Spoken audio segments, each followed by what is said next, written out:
এখন মাত্র উদয়পুর ত্রিপুরেশ্বরী মাতাবাড়ির প্যারার দোকানের সামনে এসে দাঁড়ালাম। প্যারার দোকানে আরে আরে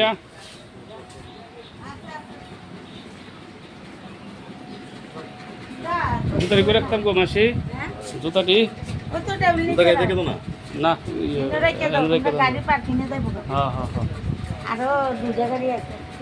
এখন লাইন কম আছে বুঝলি হ্যাঁ হ্যাঁ দুটা নিলো রাইতে কোন মাসে আমরা এনলে পর জুতা এনলে পর না হ্যাঁ হ্যাঁ রাখো আচ্ছা তো দিয়া এ পড়ো হ্যাঁ রাখতা বেড়া লাগে টেনশন কেন না আছেন মার্কেটে মাস সেবা লাগলে আপনারা সেবা লাগবে পেরা কেমন তোমার? আমার পেরা ভালোই ওনা আপনারা মনটা ঠিক লাগতো আচ্ছা আচ্ছা দুটো জেনে রাখো হ্যাঁ দুটো এনে রাখতা এই সুমা আয়ো প্রত্যেক বছর আমরা ভালোই যাও